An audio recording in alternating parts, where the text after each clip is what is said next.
Bienvenue dans un nouvel épisode, soyons honnêtes, du podcast Les Carnets du Pivert. L'objectif de ce format est d'aborder une œuvre plutôt classique sous l'angle objectif de l'analyse, puis sous l'angle sensible de la lectrice que je suis. Aujourd'hui, les aventures de Télémaque de Fénélon. Les carnets du pivert. Les carnets du pivert.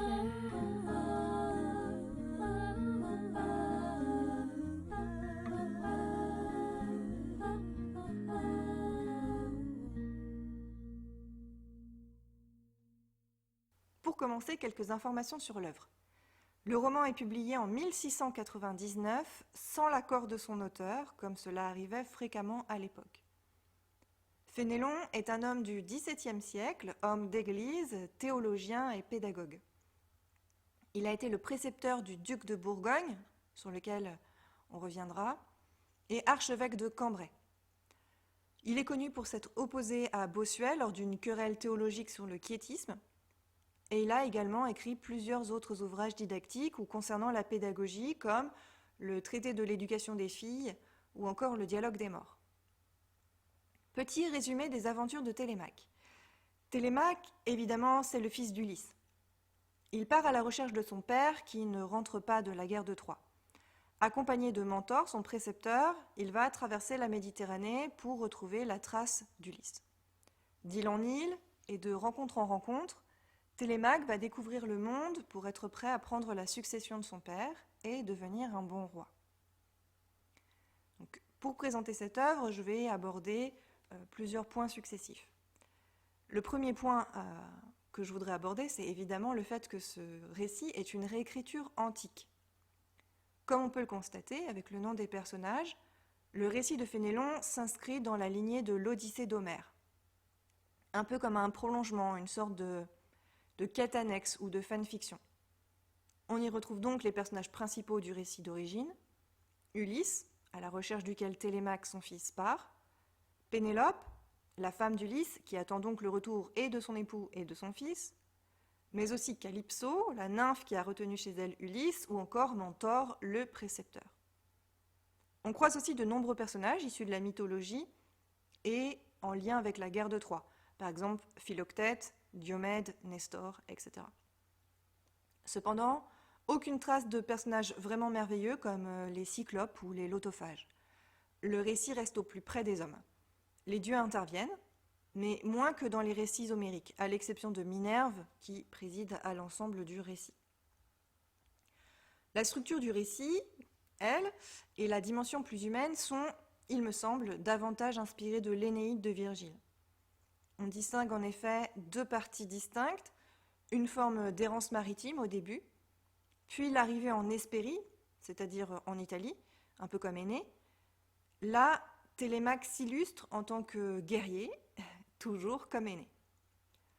À cela s'ajoute une catabase, c'est-à-dire une descente aux enfers, au cours de laquelle Télémaque va en apprendre plus sur le rôle de roi, là encore, comme Énée. Fénélon reprend donc à son compte la tradition littéraire du récit épique et marche dans les pas des deux plus grands textes de l'Antiquité. Mais contrairement à Virgile, qui reprenait l'Iliade et l'Odyssée pour offrir un récit fondateur au peuple romain et une légitimité à l'empereur Auguste, Fénélon écrit pour enseigner, et c'est là mon deuxième point. C'est-à-dire qu'il s'agit d'un roman didactique.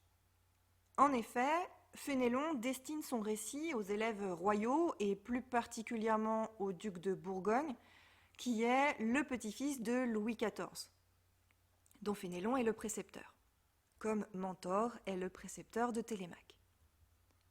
À travers son texte, Fénélon vise trois objectifs.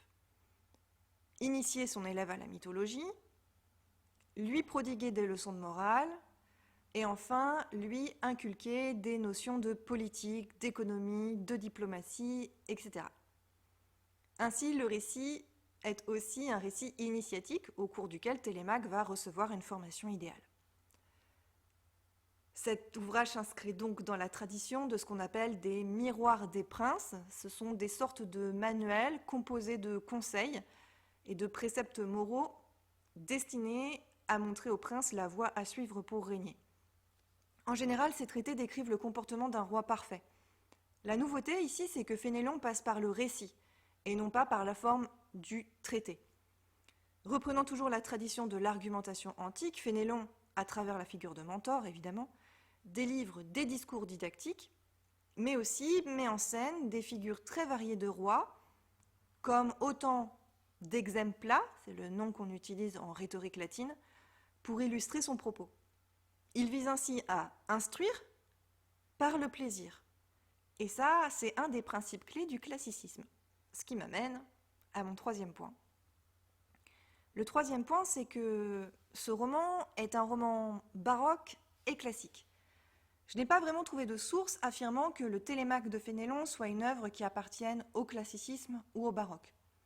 Il semblerait plutôt que ce récit emprunte des caractéristiques aux deux mouvements, ce qui peut sembler logique, puisqu'aucune œuvre littéraire n'est facilement casable dans un mouvement.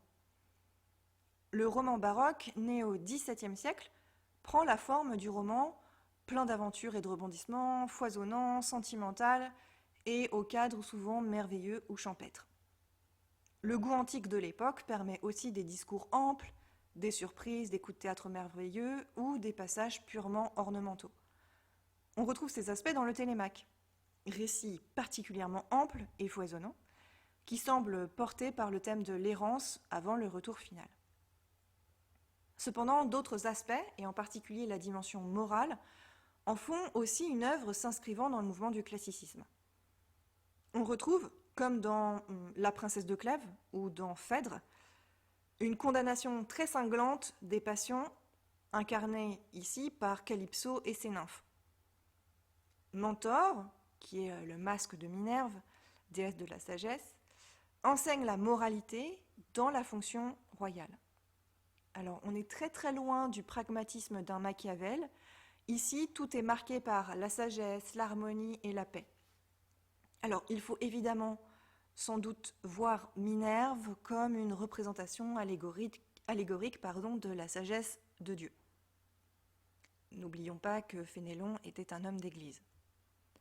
Enfin, malgré la longueur du récit et son foisonnement un peu redondant, il faut reconnaître que le texte est d'une limpidité surprenante.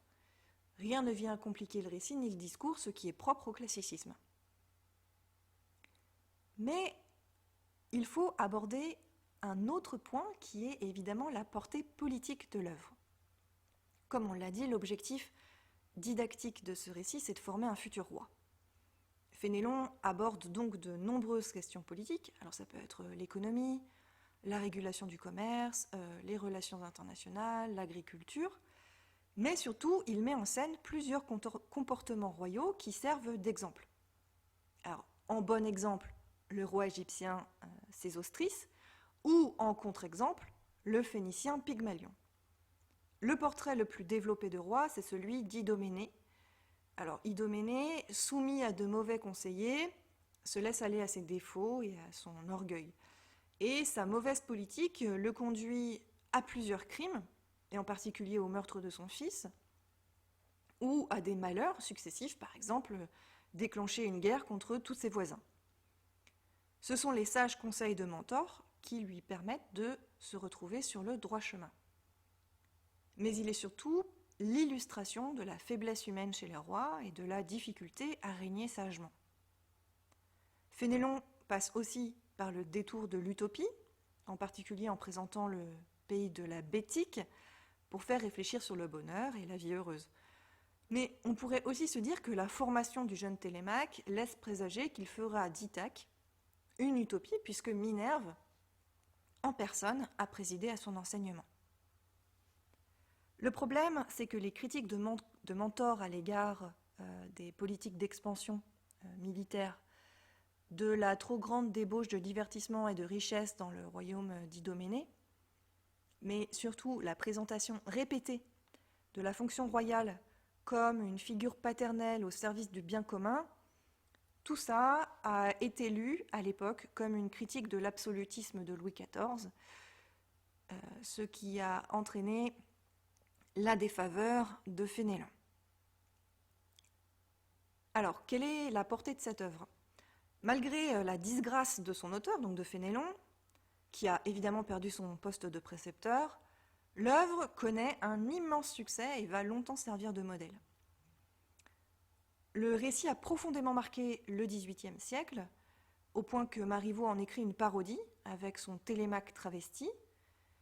Rousseau y fait référence dans l'Émile, et on peut aussi se rappeler par exemple que Balzac mentionne ce récit dans Le Père Goriot. Il précise que le papier peint de la pension Vauquer représente des scènes tirées du Télémaque. Papier peint, il me semble que l'on retrouve à Saché. Et enfin, Aragon, au XXe siècle, écrit lui-même un court récit intitulé « Les aventures de Télémaque ». Alors maintenant, passons à mon avis de lectrice. Premièrement, j'ai aimé la simplicité et l'efficacité de l'écriture, en particulier de toute la première partie chez Calypso. J'ai trouvé que les descriptions étaient amples, mais aussi bien proportionnées, très élégantes. En fait, j'ai trouvé l'écriture de Fénélon très élégante et pas du tout maniérée comme on aurait pu se l'attendre, par exemple, avec un roman baroque. Évidemment, je lisais aussi ce roman dans la perspective de l'intertextualité, puisque ce roman est une réécriture et que je le lisais pour cela. Donc j'ai apprécié la façon dont Fénélon introduit son récit au cœur de l'Odyssée, et pourtant on fait une œuvre vraiment à part. On voit aussi que Fénélon est très marqué par l'écriture antique, puisque à l'intérieur de son ouvrage, on va retrouver plein de morceaux typiques de l'Antiquité, comme un dialogue avec les morts quand il descend aux enfers, évidemment la catabase. On va retrouver des scènes épiques de combat qui ressemblent fortement à celles d'Homère ou de Virgile.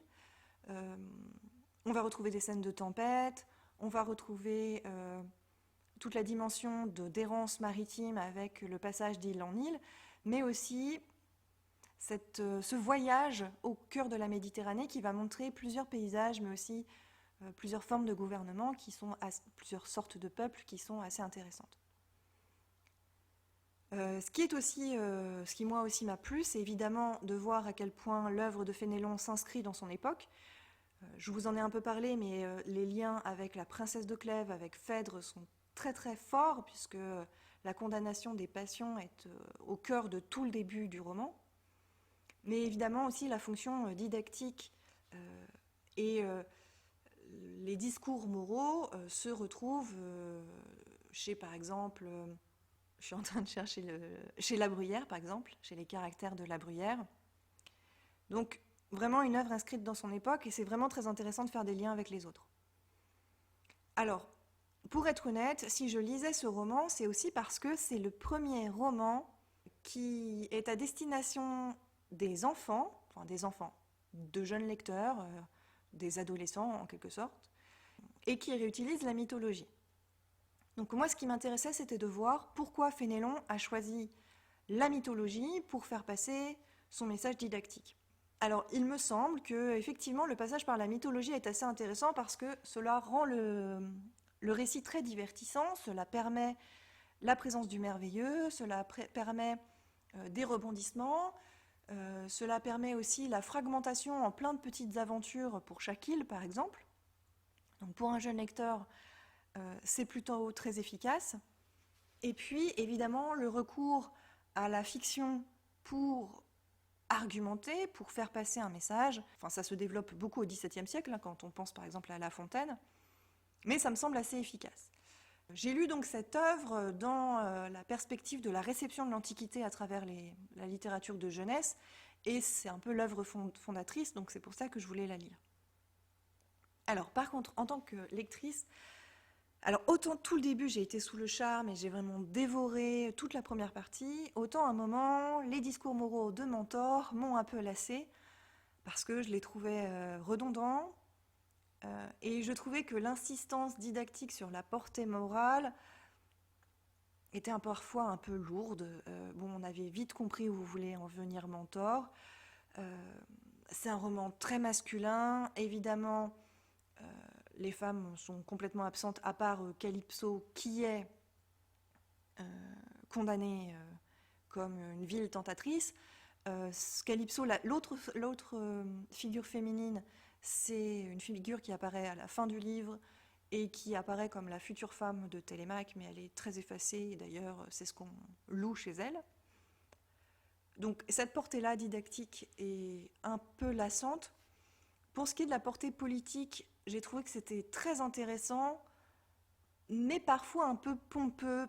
Disons que la figure de Mentor, dans sa perfection, puisque forcément Mentor c'est Minerve et que c'est une déesse, dans sa perfection m'a un peu agacée. C'est-à-dire que comme Mentor n'a aucune faille et qu'il est le référent idéal, c'est un peu fatigant à force de voir qu'il a évidemment toujours raison.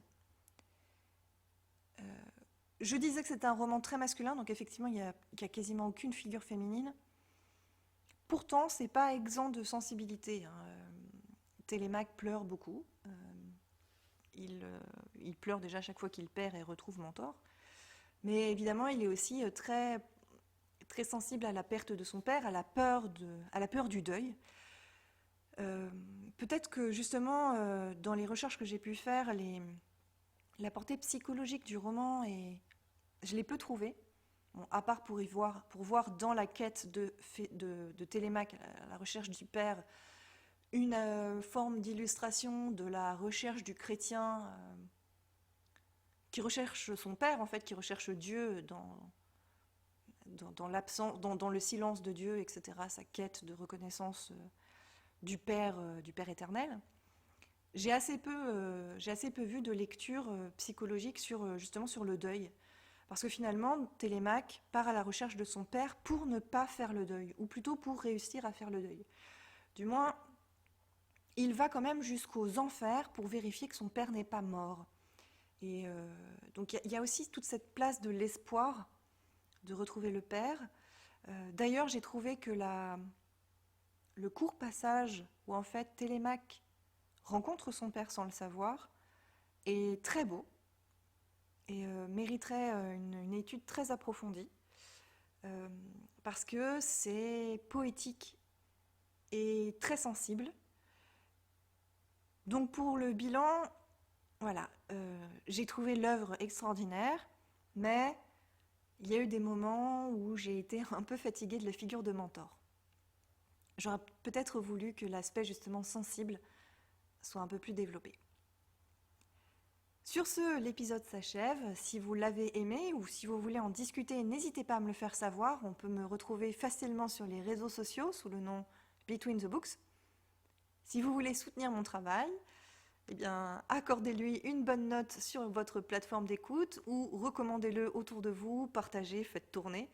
Bref, je compte sur vous et je vous dis à bientôt dans vos oreilles. Les carnets du pivert.